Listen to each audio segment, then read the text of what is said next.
Maximize your skills with rudimental drumming at schoolofsuperdrumming.com.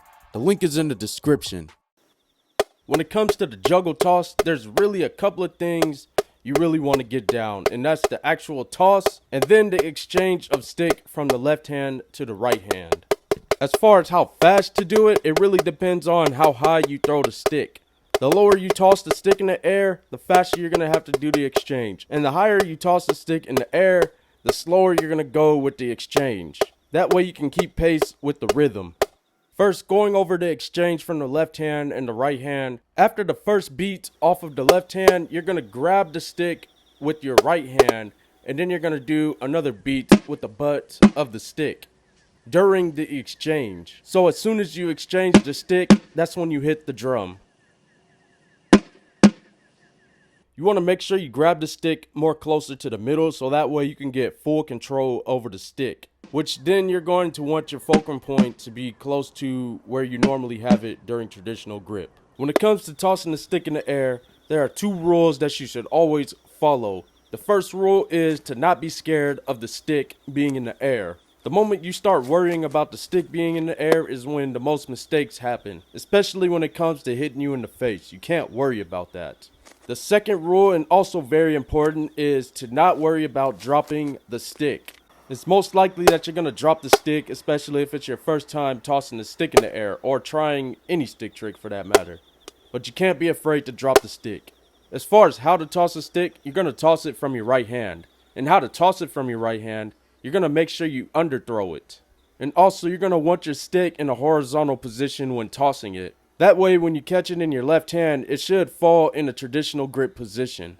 And of course, you're going to throw the stick from your right hand to your left hand after you strike the drum.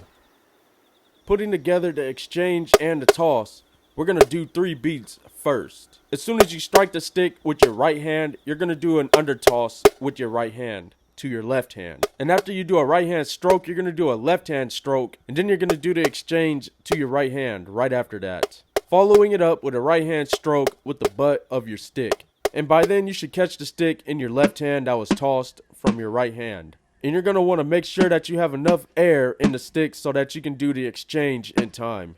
Like I said earlier, the higher you throw the stick, the more time you have to do the exchange.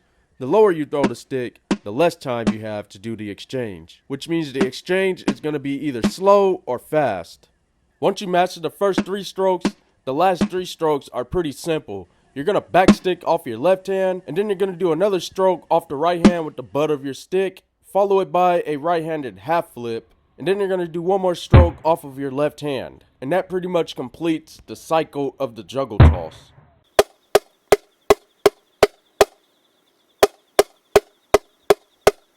Seeing how the juggle toss looks on sheet music, it is in a 6/8 time signature. This is the main rhythm of this stick trick.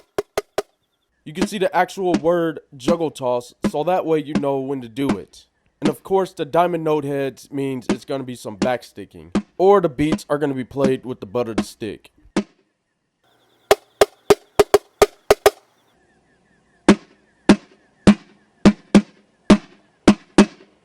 Here's a different way that you can manipulate the juggle toss with a different rhythm, putting this on top of a 3/4 time signature. The first 3 beats are 8th notes, and the 4th beat is going to be a 16th note, followed by the next 2 beats being 8th notes, and the last beat being a 16th note, before the whole thing ends off of a dotted half note.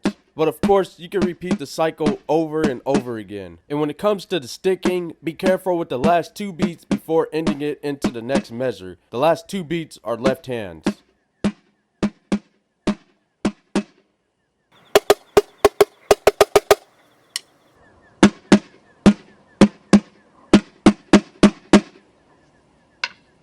Here's one more example of manipulating the rhythm of the juggle toss.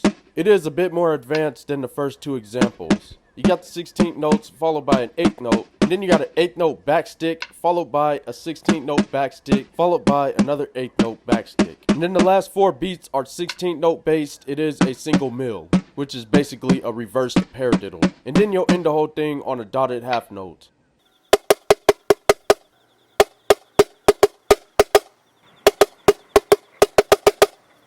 Like this video and subscribe to the channel. If you want full access to over 500 videos of stick tricks, rudiments, and exercises, sign up today at schoolofsuperdrumming.com. The link is in the description.